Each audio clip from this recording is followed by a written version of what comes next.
These were corrupt police officers who were operating mainly from a perspective of making easy money, greed. There has been a breach of confidence in our office internally. There were bad apples that are sitting in our office. We just don't know they're sitting there. He came to the bank and withdrew $50,000. The plan was to just steal the money. His exact words were, "You need to be careful because you're going to get yourself hurt." But then he threw the bag of money and ran back into the bank. They pepper sprayed her and left her tied up with her hands behind her back in the house. He shoved me in the back of the police car and told me to finish him off. He was yelling, "Choke him out." He said, "Please don't kill me." And I saw him taking one last breath. It's murder. That wasn't the plan. Over 12 police officers will soon be facing federal indictments. This was the worst case of police corruption ever. The cops were charged with stealing over $1 million in taxpayer funds. I went from putting handcuffs on people to having handcuffs put on me.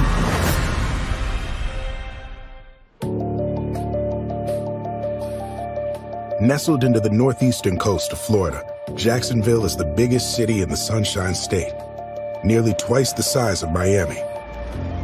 Known for its scenic beaches and the bucolic river that runs through it, Jacksonville is a tourist hotspot. It's also one of the most dangerous cities in America.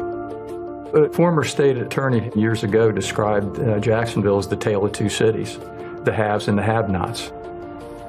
Those who live on one side of the river and those who live on the other. It's a city with fairly broad mix of economic identities. There are parts of Jacksonville that have lots of middle class and lots of white-collar workers, and there are other parts of the city that have really poor neighborhoods. Obviously, the beaches draw the money, but unfortunately, the Northwest Quadrant has struggled. It's infested with crime, drugs, violence. There's no doubt that there are neighborhoods in this city that have been neglected for years, and one of the things that has happened in those neighborhoods is that the drug trade has been one of the ways that certain people sustain themselves, how they make money. It's a constant fight for law enforcement to try to keep it under control.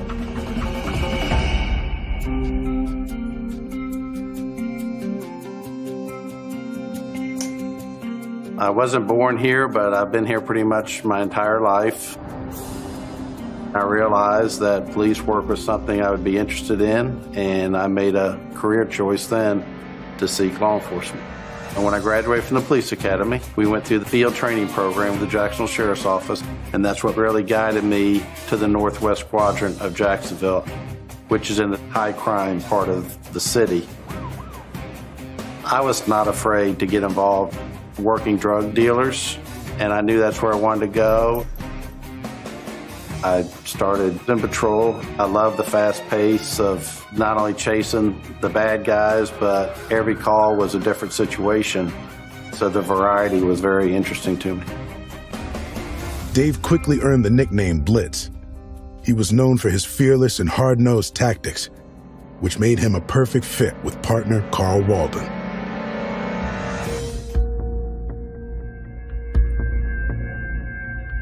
I first met Carl Walden in patrol. I had been in patrol a few years, and Carl had come on to the Jacksonville Sheriff's Office from the Orlando Police Department. My impression of Carl Walden when I met him was that he was dedicated to the job, and I thought he was a good police officer. Carl was quiet. He was not a loud person. He was aggressive. I mean, he was not afraid to get in the game, as I say, and go after these drug dealers, because that's basically what we were there for. In the early 90s, Jacksonville police needed a lot of officers working narcotics cases. They needed narcotics detectives. Ultimately, both Carl and Dave were recruited to the narcotics unit. It was a team made up of the toughest, most dedicated officers, fighting an uphill battle against the rising tide of drugs. In the narcotics unit task force, we weren't answering calls for service. We were just basically freelancing on the hot spots in that part of the city. The communities that we were assigned to, the amount of drug activity is just over the top. It's every corner, every shopping center, it's everywhere. And it just bled down through the generations of the kids, swept up into the money and the lifestyle of these dealers. Crack cocaine in particular, it devastated these communities that we were riding in. Carl Walden's time in the narcotics unit didn't last long. Carl ultimately transferred from narcotics to what is known as our juvenile intervention team, and he also became a member of the SWAT team. Then, in 1997, another hardcore recruit joined the narcotics unit and soon became Blitz's new partner.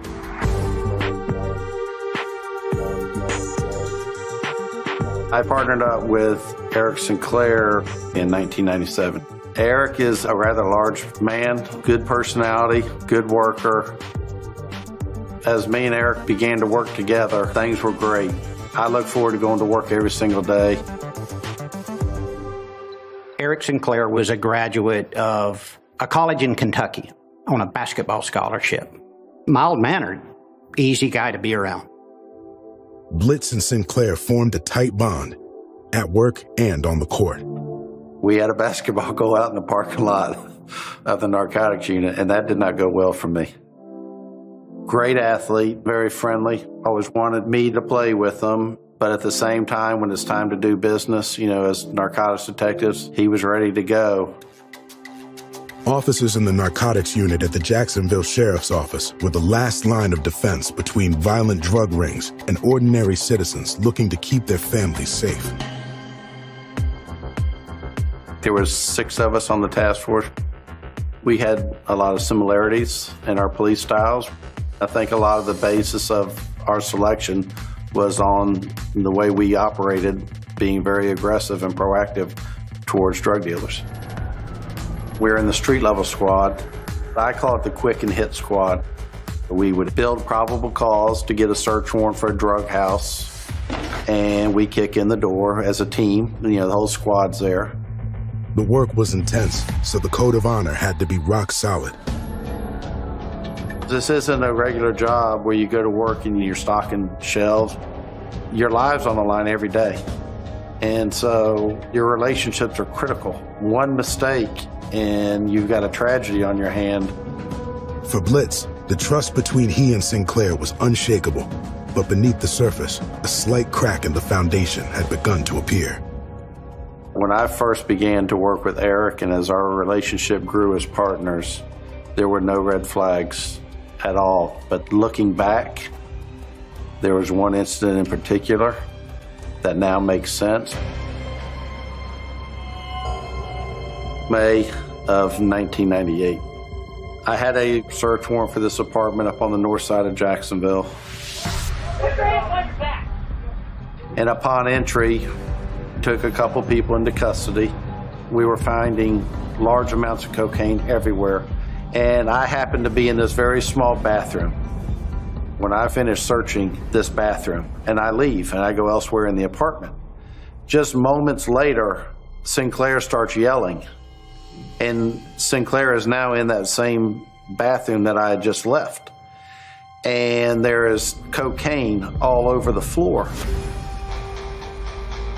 And he's actually stepping on it. And I pushed him away. And he says, "What is it? What is it?" And I told him, I said, "It's cocaine." I said, "Where's the bag?" We never were able to find the source bag of that cocaine that's on the bathroom floor. The day it happened, it did not make sense. But looking back, there were bad apples that are sitting in our office. We just don't know they're sitting there.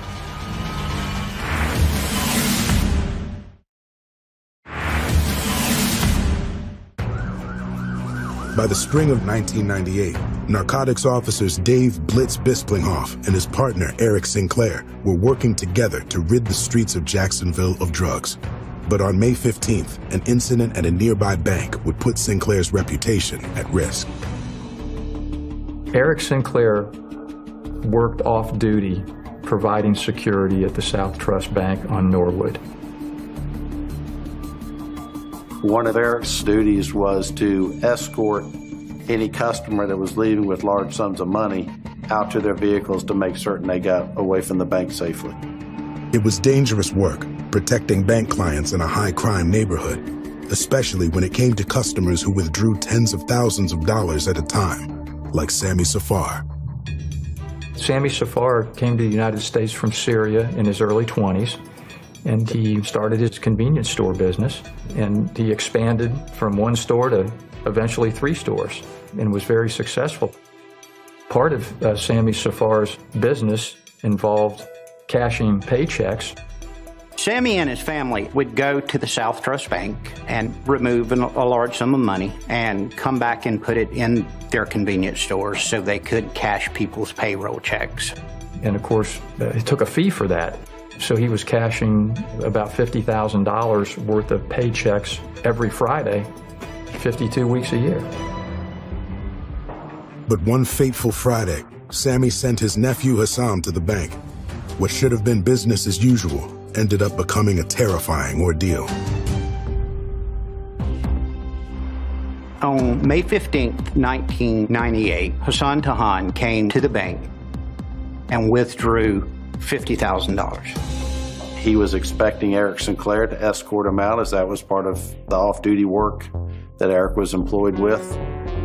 As he was walking to his vehicle, he observed a male coming towards him with a gun in his hand. Hassan Tahan panicked and put the money into his vehicle and turned around expecting to see Officer Sinclair, but Officer Sinclair was not there. So Hassan Tahan ran back into the bank and notified Sinclair that he had been robbed in the parking lot. Sinclair ran out, got in his car, radioed that there had been a robbery, and then said that he was in pursuit of the car. Later, Sinclair returned and said that he couldn't find the car. The whole robbery squad responded to the bank robbery. We interviewed tellers, we would canvass the neighborhood, gather a description of the suspect. You just begin the process of trying to figure out who did it. The detective that worked the case told me that the family was concerned that because Sinclair did not walk him to the car, and Sinclair would always walk him to the car in the past, Sinclair may have been involved. But that was dismissed fairly quickly by the robbery detectives who were investigating this. And really, for good reason, Eric Sinclair was a darn good narcotics detective. Eric never mentioned anything to me at all about this robbery at the bank. With Blitz in the dark about the cloud of suspicion over his partner, he and Sinclair continued to work their beat, trying to take down drug dealers. But then, 7 weeks later, on the 4th of July, there was another incident at the bank. Sammy Safar didn't show up for work as expected after making a big cash withdrawal the day before. His brother, Siri Safar, went out on his own looking for his brother's 4Runner. And Siri's the one that found it.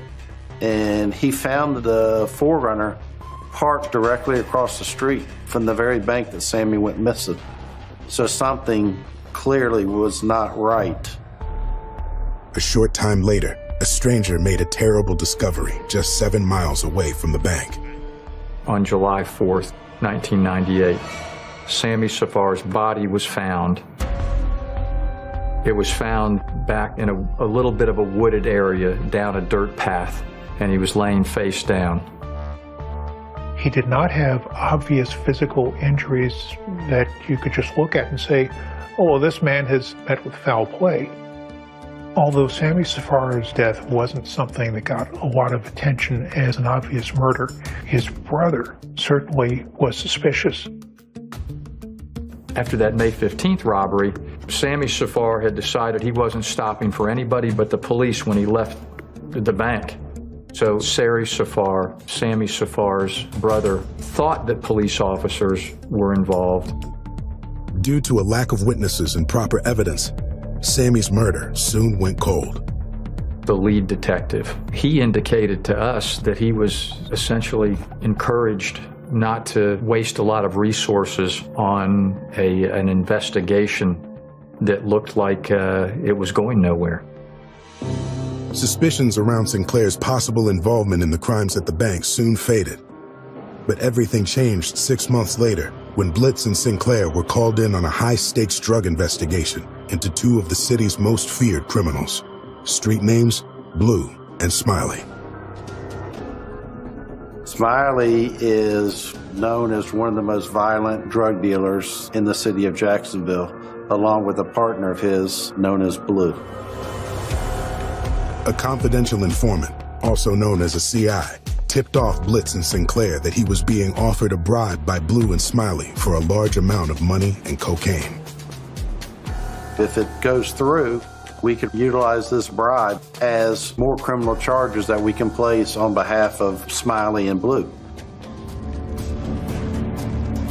So we get to the day of the bribe, the set, it is a go, and only myself and Eric Sinclair are aware of this bribe that's going to take place. Then, the morning of the day of the bribe is to be accepted. Another individual calls me. It's a completely different informant. I refer to him as CI number 1 because he was by far my most productive informant. He just tells me that he now knows for a fact that we are going to accept a bribe today from Blue and Smiley. The plan to set up Blue and Smiley was now a bust because information got out to the dealers that it was all a narc unit setup. It's just, again, here's another narcotics detective who tried to get Blue and Smiley, and you're unsuccessful. So I just quickly thought maybe Sinclair was bragging amongst other people because we're about to put our handcuffs on Blue and Smiley. So I questioned whether or not he had run his mouth. And he assured me he had not told anyone. So I left it at that. Later that evening, I get another call from confidential informant number 1. His exact words were, "The guy that you ride around with every day at work is putting your business out on the street."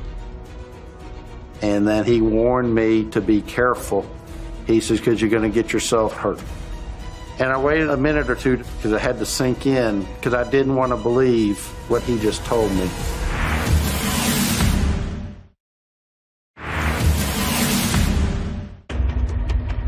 In early 1999, detectives Blitz and Sinclair were investigating two of Jacksonville's most dangerous drug dealers, Abdul Blue Robinson and Derek Smiley Smith.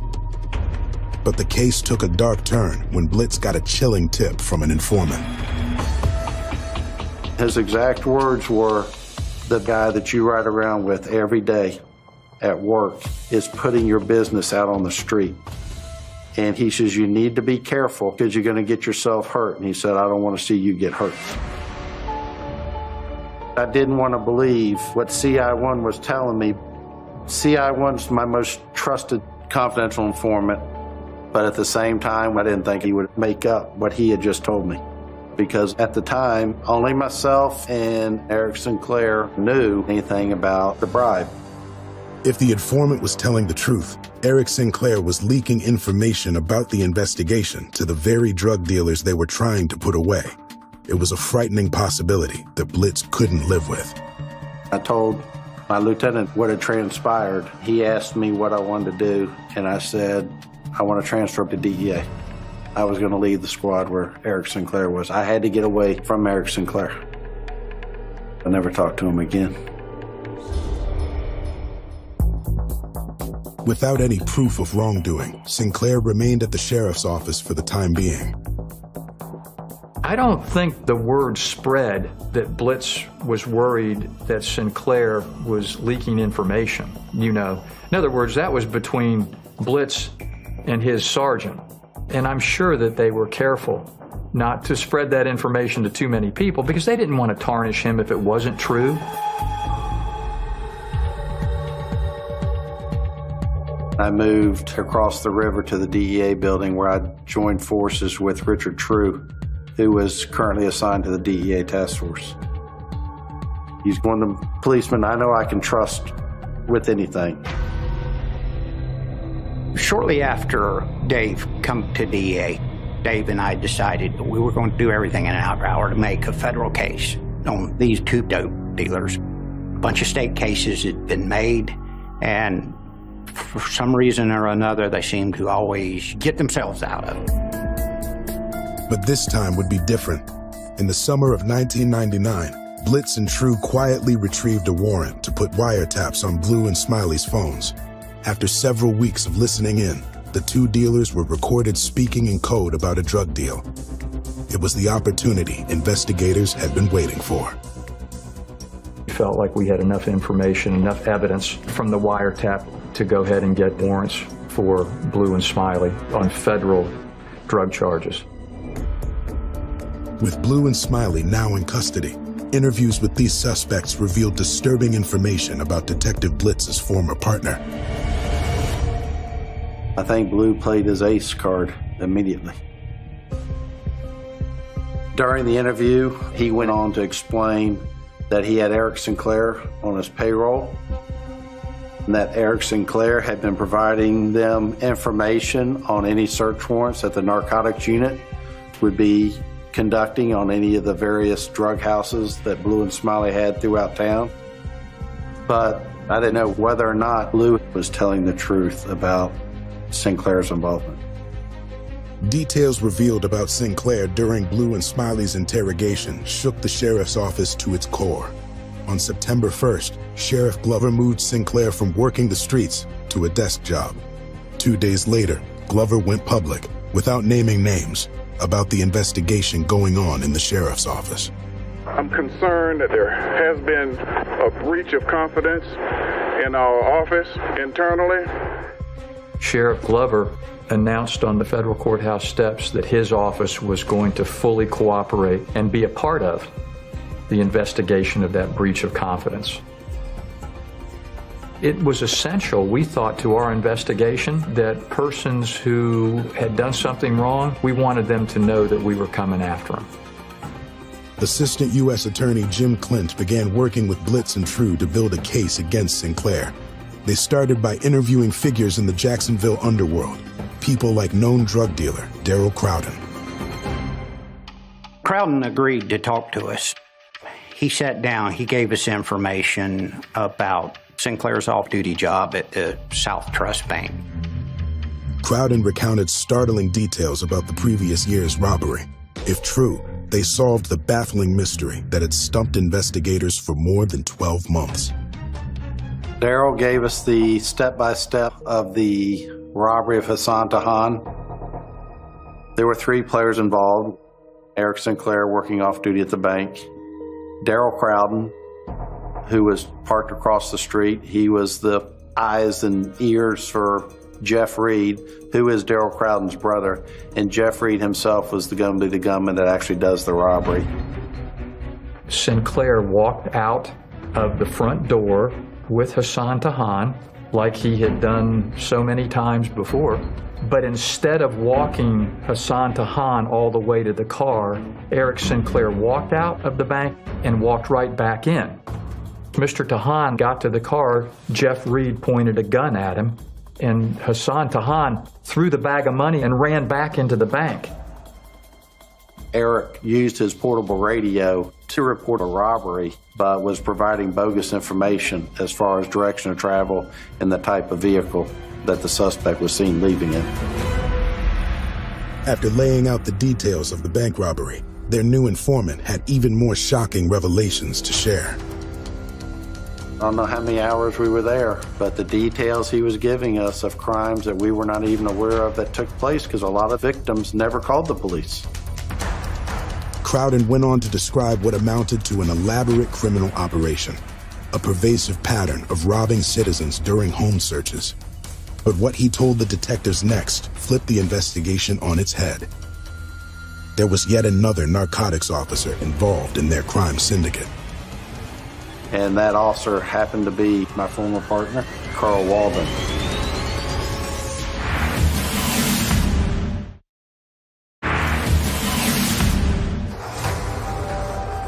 In early 2000, DEA investigator Dave Bisplinghoff learned that his former partner from the Jacksonville Sheriff's Office was involved in a dizzying array of criminal activity, from committing bank robberies to colluding with drug dealers. Even more alarming, Eric Sinclair wasn't the only one of Blitz's former partners who had a hand in shady and illegal dealings. To hear Daryl Crowden provide another police officer's name other than Eric Sinclair was shocking to us. That now we're no longer focused in on one police officer. We now have a second officer that we're going to have to steer our focus on.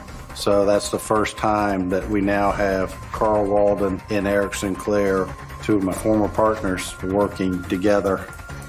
And we just sat there and absorbed it all. And when we walked out, we knew we had a lot of work to do. In the beginning of this investigation, we were focused on Sinclair. Of course, with his working at the bank where the two robberies had occurred, he was definitely considered as a major target initially. With the proof piling up against Eric Sinclair, in February, Sheriff Glover put him on paid leave. I've relieved one officer, Eric Sinclair, of his law enforcement duties.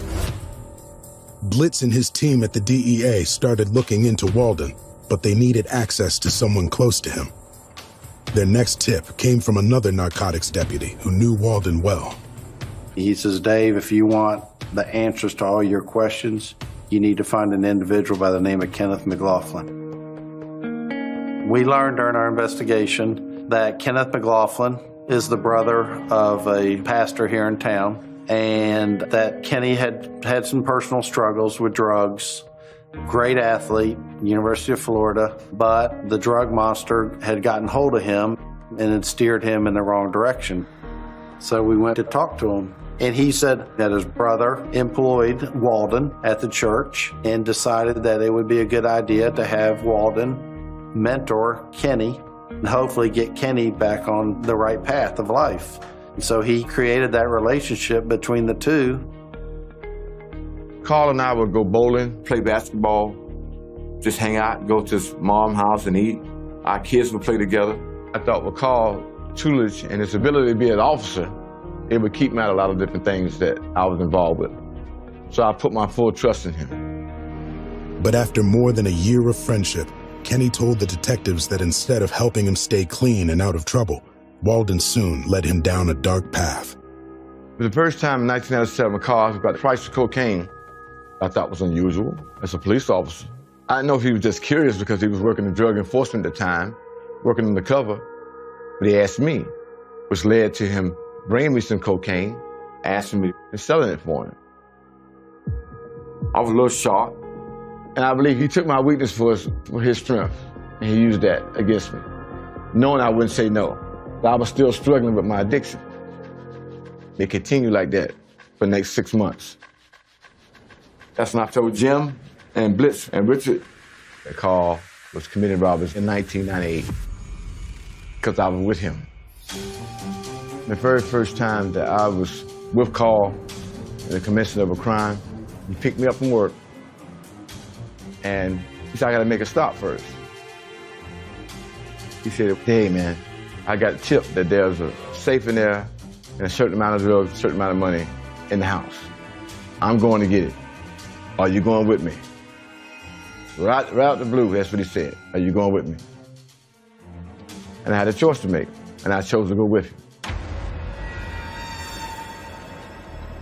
Walden informs McLaughlin that they're going to gain entry into the residence by informing those inside that the gentleman of that house, who happens to be a known drug dealer in town, that he had a warrant for his arrest. So Kenny and Carl put a vest on, put a mask on, knocked on the door of Arnetha Culp's house. Mrs. Culp informed them that her husband was not home, and they were not satisfied with that.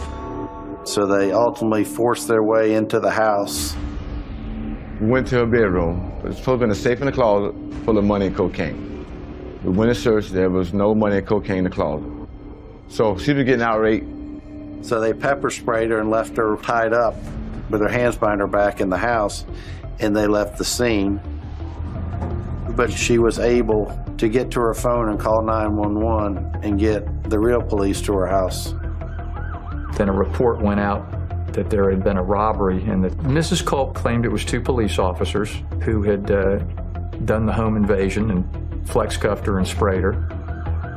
There was an APB out for a tall and short police officers that committed this crime.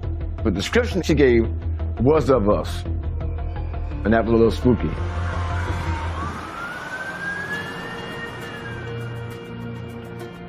I asked Carl, why are you doing the things you're doing? He said, because I needed extra money to run my household. And he was tired of his drug dealers and having all this money. So he said, you got to do something about it.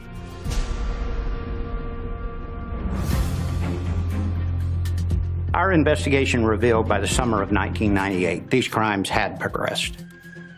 Once police crossed a boundary to taking money from drug dealers, and they got away with that, at some point the idea occurred that, well, maybe we can make money robbing other people too.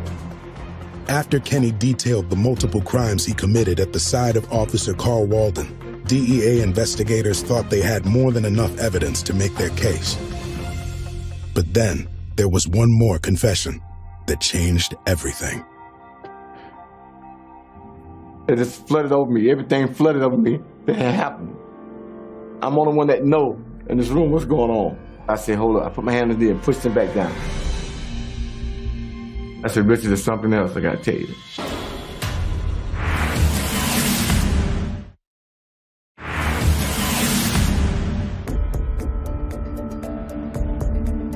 In June of 2000, Kenny McLaughlin was determined to clear his conscience.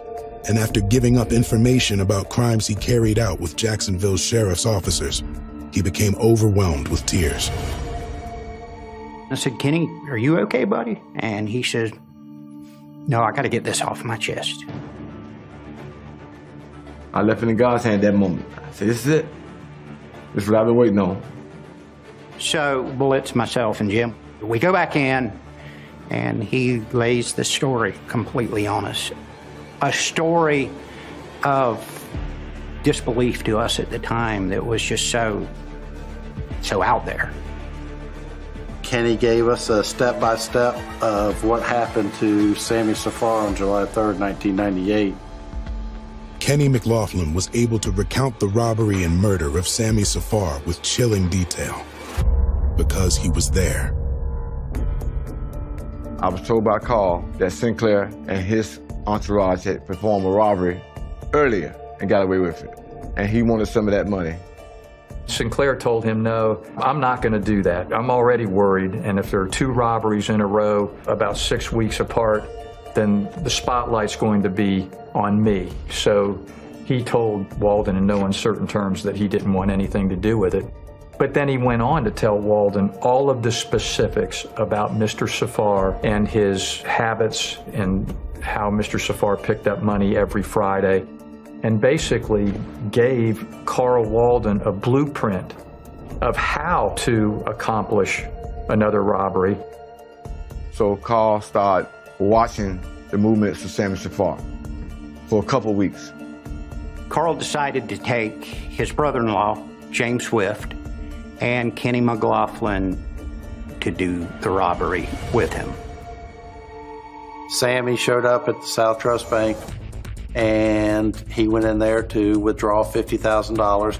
Officer Eric Sinclair is working off duty at the bank. Sammy Safar comes into the bank, and he is last seen by witnesses driving off from the bank. Nothing unusual. So Sammy Safar left with the bank with the money, and he walked out into the parking lot, followed by Eric Sinclair. What Sammy didn't know was that Officer Carl Walden, Carl's brother-in-law, and Kenny McLaughlin were all lying in wait. What Sammy did was he ran a stop sign. So Carl had proper cause to stop him now. Sammy Safar sees the blue lights on the patrol car behind him. Sammy Safar pulls over and is approached by Officer Carl Walden in his patrol car. Parked around the corner is Carl Walden's brother-in-law, James Swift, and Kenneth McLaughlin. They're going to separate Sammy Safar from the $50,000 he had just withdrawn from the bank. The plan was for Walden to take Mr. Safar in the police car and drive away, leaving the money in Mr. Safar's vehicle. Then McLaughlin and Swift were supposed to just steal the money from the car. But when Walden goes to take Sammy Safar to his patrol car, he grabs the bag of money and brings it with him to the patrol car. But Mr. Safar would not leave the money in the car because of the robbery that had occurred on May 15th of his nephew, Hassan. So now you have Sammy Safar sitting in the back seat of Walden's patrol car with the money. So Walden, at that very moment in time, has decided that $50,000 is worth more than the life of Sammy Safar. And at that time, they drive off with Sammy Safar. It sends chills down my back, thinking what must have been going through Sammy Safar's mind as this is happening. I told Carl, I said, man, you still can save this. The gig is up. He's not going to separate from the money.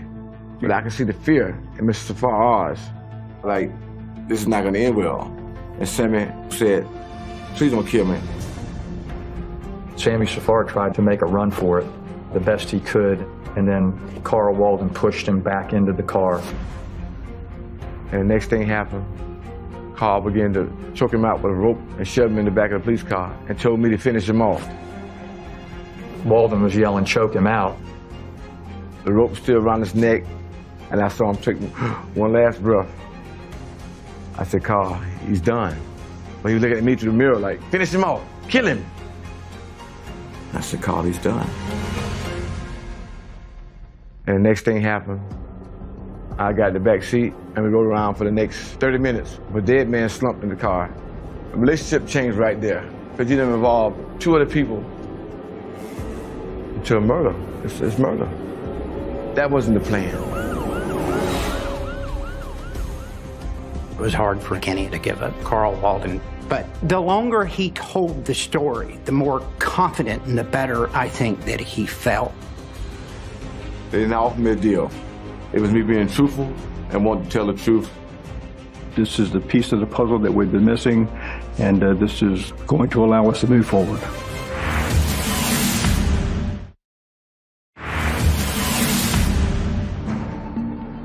In June of 2000, Kenny McLaughlin told DEA investigators that he witnessed a gruesome murder carried out by a respected member of the Jacksonville Sheriff's Office, Carl Walden. Officers Blitz and True moved quickly to find out if the heinous claims were legitimate. We were able to verify through reports that Carl Walden, the very next day after this murder, had his police car washed at the jail car wash, because it's noted on the vehicle log. He just made sure he covered the tracks. Me and him cleaned the car. And I went home. I wanted to distance myself from Carl. I still saw him at church, still visited with him, but I was not committing any crimes with him. In order to bring charges, prosecutors quickly began preparing their case for a grand jury. Walden was sent home on paid leave, but he was clearly feeling the heat. He resigned from the sheriff's office on June 14, 2000, and moved to Virginia a few months later. Investigators kept a keen eye on him until December, when prosecutors finally received the victory they had been seeking for months. On December 12, 2000, the grand jury returned a multi-count indictment against Carl Walden, Eric Sinclair, and James Swift. The next day, Walden, Sinclair, and Walden's brother-in-law, James Swift, were arrested. We traveled to Virginia, where Walden was working at a wholesale store. We got with the local law enforcement there, and they actually went into the store and arrested him. So as we're on the way up to him, Carl just walks up to me, and he said, Richard, I've been waiting on you. And I said, I hate to see you this way, Carl. And he just turned around, put his hands behind his back. And, you know, we advised him of his rights at that point, and he immediately invoked and never said another word to me to this day. Both Walden and Sinclair were held without bail after their December arrests. Then, in September of 2001, Eric Sinclair pled guilty to conspiracy in the death of Sammy Safar, distributing cocaine, and obstructing justice. He agreed to cooperate with investigators, which put him face to face with his former partner, Dave Bisplinghoff, for the first time in over 2 years.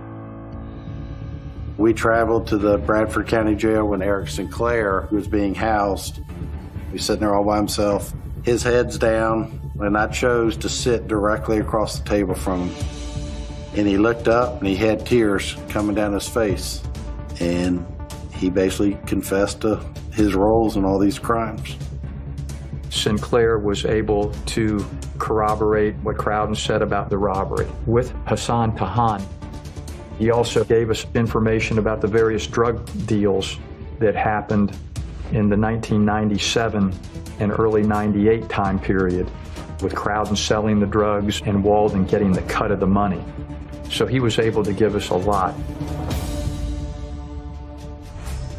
Through the investigation, another Jacksonville Sheriff's deputy, Jason Pugh, was also implicated in schemes to steal money and drugs with Sinclair and Walden. Pugh cooperated with prosecutors and was sentenced to 5 years, 3 years of supervised release. The trial of Carl Walden began in the fall of 2002. For Blitz, it was a surreal conclusion to more than 2 years of working on a criminal case against his 2 former partners, both of whom he once trusted with his life.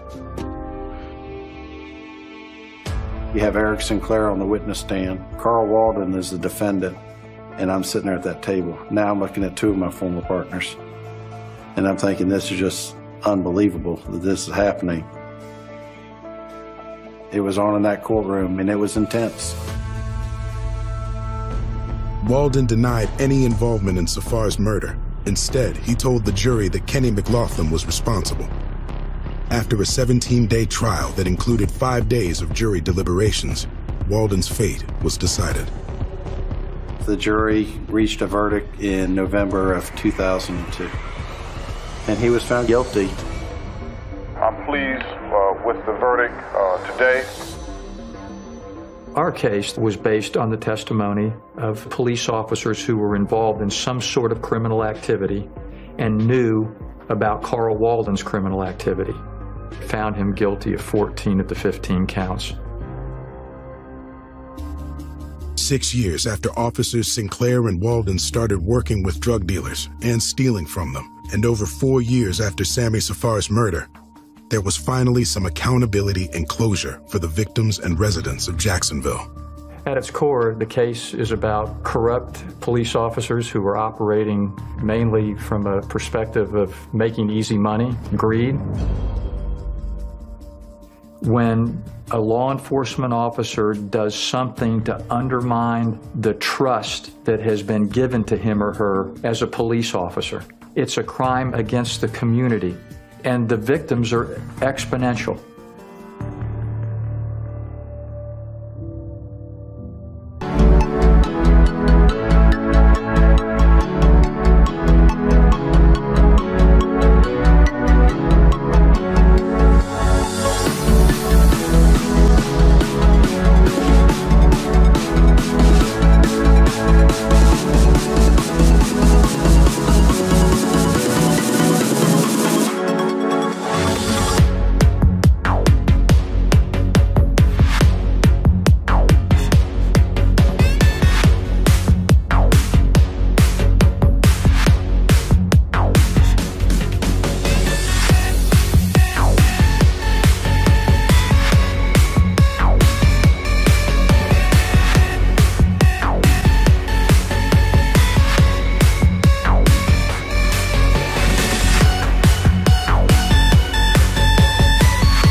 Ultimately, we hope we got justice for the Safar family because Sammy paid the ultimate price.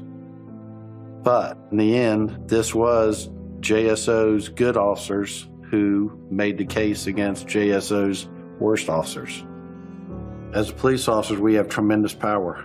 But when you cross that line of trust, you surrender that power. It's given up. You forfeit it. It's over with. And that is paramount in police work. You got to have that trust.